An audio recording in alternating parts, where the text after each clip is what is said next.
Oh, hey, it's good to see you again. Thank you for tuning in to this episode of See It Again Cinema. Tonight's special episode is on Rocky 4, and my special guest is my good friend Mauricio. Hi, it's a pleasure to be here. So a couple of weeks ago, I did an episode on Rocky 1, and I had never seen any other Rocky movies, and I promised our viewers that I would watch Rocky 2 and 3 before watching Rocky 4 with you. And from what I understand, you think Rocky 4 is the best in the series. I do. I firmly believe that Rocky 4 is the apex of the films. That being said, I haven't seen Balboa and the Creed movies. And so out of your standard Rocky 1 through 5, 4 is just as good as it gets for me. All right. Now, I have not seen the film yet, but I'm looking forward to watching it in just a couple minutes. So, without spoiling it, what are some characteristics of this film that you think make it better than the other Rocky films? I'll start with the music. The Rocky franchise is known for its excellent, upbeat, sort of montage music. This one just blows them all out of the water. I use it time and time again as workout music for the few times that I do work out. It's a motivator, it's powerful, and it includes all new songs that you haven't heard in the previous three movies before. That's number one. Number two, without spoiling it for you, Rocky is viewed from a completely different light than he has been in the first three movies. In one, he's a sort of poor underdog who doesn't win. In two, he's got some success but decides to go back to carrying spit buckets and mopping up Mickey's club, his boxing club. And only after the insistence of Apollo is he dragged back in. And three, we see that he's successful, but he's been cherry-picked. His fights have been cherry-picked for him by his manager. In four, well, we see Rocky as a mature, let's say, more business-oriented individual. I won't say too much, but he should be well on his way. How does he get dragged back? That's for you to find out. Yeah, that was great. I'm really glad you said something about the music because just this week I found the soundtrack to Rocky 4 on vinyl. All right. And it was funny because before I saw Rocky 3, which has Eye of the Tiger, I thought that song made its debut in this because of this sticker. So, yeah, I'm looking forward to rocking this at the post-viewing party. Oh, man. Yeah. James Brown, can't go wrong with that. Yeah. How many times would you say that you've seen this movie? I would say at least 50 to 75 to maybe 100 in pieces. But full sit downs, I mean, this is one of those movies that is highly quotable, and you catch your mouth just moving as characters are saying things. And of course, we have the introduction of Ivan Drago, who speaks so little. He's very unlike Clubber Lang from Rocky 3. Mm-hmm. He's the complete opposite of Apollo Creed. And so he speaks so little that when he does have lines, they're impactful, and you can't help but to remember what they are. I mean, clearly they make merchandise for it specifically. Yeah. Now, I noticed that this film was made after James Cameron's The Terminator. Do you think that something about Arnold Schwarzenegger's role there influenced Dolph Lundgren's character? That's an excellent question. I don't know, but this movie came out in 1985, which was right around when we started to see the dawn of the muscle-bound protagonist. We've got Schwarzenegger in things like Red Sonja and Conan. We start seeing other people come out like Jesus. Yeah, Jesus was pretty muscle-bound. He's shredded. I'll tell you that. But as they escape me, We've had Predator with Carl Weathers, who was huge. Everyone in that movie was huge. Even the chubby guys were kind of huge. But this is the natural evolution of muscle bound 80s action. Small muscly man against large non-speaking muscly man. Who wins? Well, all right. It's time to get in the ring and see this thing. We'll catch you after the credits roll on Rocky 4. Yeah. Ding, ding, ding. See it again, see it again. Cinema, see it again, see it again. Cinema, see it again, see it again. Cinema, see it again, see it again. Cinema, see it again, see it again.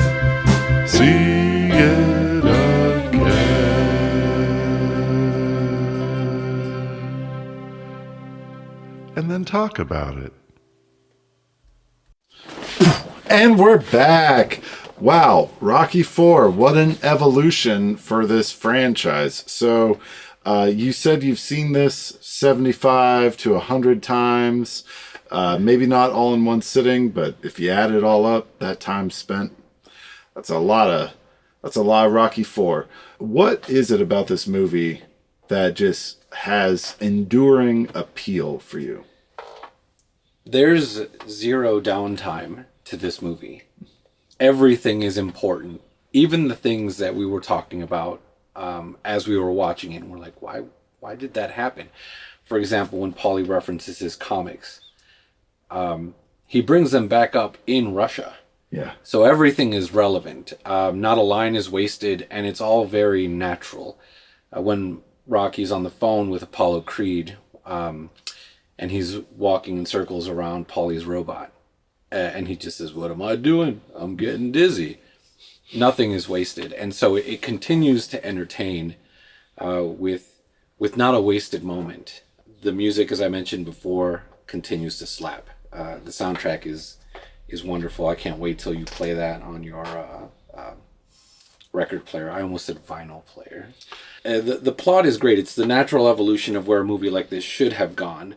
We've already seen the underdog story where he lost, the underdog story where he won, and then the outside contender. Now we needed to see a real outside threat, and what better outside threat from the mid-'80s than the USSR? I gotta say, they did a great job at raising the stakes in what felt like a pretty natural way. Like you said, they kind of changed the game for the first three. And where do they go next? Like in the mid-'80s, Cold War tensions, that conflict between America and Russia. I recently picked up this 20th anniversary commemorative gift set on VHS. $7.99, all 5 movies. What a deal. I don't know where they're going to go with Rocky 5. How do they keep raising the stakes? You know, is it going to be Rocky fighting in outer space? 0G? But I'm interested in seeing where they go. Clearly, these movies resonated with a lot of audiences. Why do you think people still love Rocky today and the next franchise that it's spawned, which is Creed? I think it depends on the background you're coming from. When I saw this, I was very young, and so I think I saw it after the fall of the Berlin Wall, which I'm sure I'll be corrected on, but was 1989. I think that's right. So I was 5 when this movie came out. 4 going on 5. I think I saw it for the first time when I was maybe 11 or 12. And little children think they're invincible. And you see a small man fighting a large man. And you're like, wow, I can do that. And so it appealed to me in the sense that I too could be an invincible creature myself. Now, going forward, you start to pick up on all the subtle nuances. Like, this movie starts, unlike any other Rocky movie, as a vengeance film.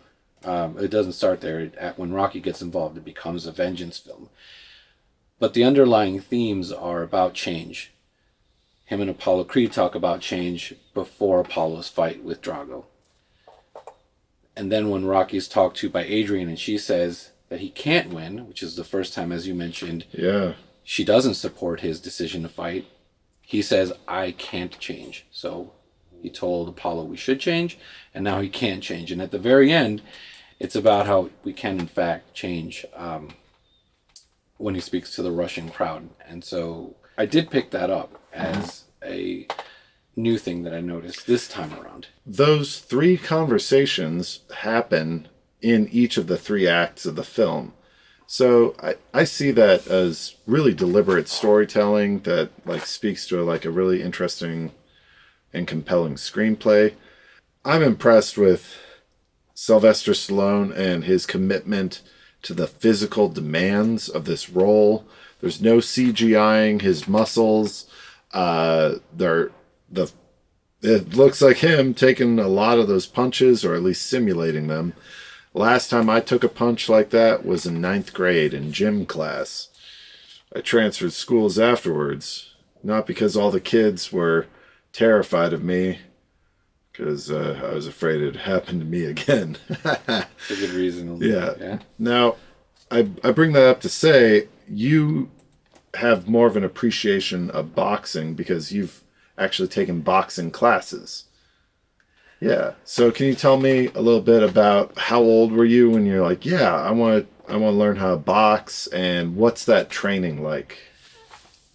I fear I might be dating myself here when it comes to how old was I when I started, but how old was I when I was thinking about boxing? Yeah. We'd have to go back a couple of decades. It's one of those long lost pipe dreams, but I've always been interested in the sport as a whole. I remember watching Mike Tyson's return fight when he got out of jail and he fought Peter McNeely. Do you remember this? It was the 17-second fight. Oh, yeah. And so it was billed as this great return, and Peter McNeely was supposed to be this up-and-comer, and Tyson laid him out in 17 seconds. It was so iconic that he went on to do pizza commercials for crusts that you could eat, that you should eat first. And when the pizza was turned around to eat the crust, he'd hit himself and he'd get knocked out. So he capitalized on it. I don't think he fought much after that. Yeah. And so the idea that pizza's so good you could eat it in 17 seconds. Or it'll knock you out. But I was old. The first boxing gym I tried to join told me that I was too old. But I do like the fundamentals they teach you in terms of footwork, in terms of how to throw a punch, in terms of how to control your strength, stay on your feet. And I do like the discipline that goes with a gym. And so I've actually been fortunate enough to take some classes in a gym that was really Rocky 1 style, smelled of BO. Everyone's in there who's super young and can take a hit. And it just feels really great. And I love watching this movie and also thinking about what could have been with me back in the day. But now I feel a little bit like Rocky in Rocky 4 Over the Hill, and looking back on the glory days. So there's that.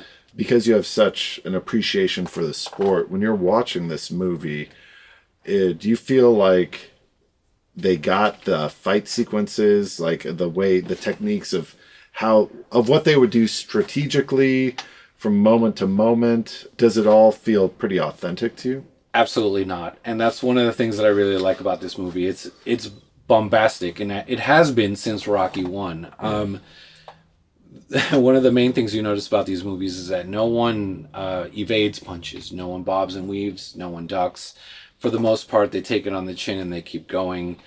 And had this been a point-based system, Rocky would have lost countless times. You can't just sit there and take hits with your face and then knock your other opponent out. This isn't that one Simpsons episode. So in terms of boxing authenticity, I'd say no. In terms of sheer theatrical entertainment, I'd say yes. I want to see two large, comically muscular men punch each other to the point where beads of sweat and blood is spewing. I mean, this is why we go to the theater, is for the theater experience. Yeah. In fact, I think it's been a while since I've read the rules, but I think if you get knocked down 3 times, it's a TKO, regardless of what happens after that. Oh, yeah. The refs are there to protect you, and the refs in the Rocky movies are like WWE refs. They're there to allow the entertainment to continue. I gotta say, the refs in this movie did not protect Rocky or Apollo. No. There's something about the refs in the MGM Studios, that's Disney, in the MGM Grand Casino, where they let Ivan pummel Apollo to the point of death, solely because we were waiting for Rocky to throw in the towel. It makes for a great movie. That's not something that would happen in reality. Now, when they fight in Russia, we don't actually know what their rules are. Yeah. So, or were. And it's an unsanctioned fight, so anything goes. So I've enjoyed watching the franchise so far with you, and I'm looking forward to seeing Rocky 5. And then we'll get to see Rocky Balboa together for the first time. I've not seen that, and then maybe we'll move on to Creed.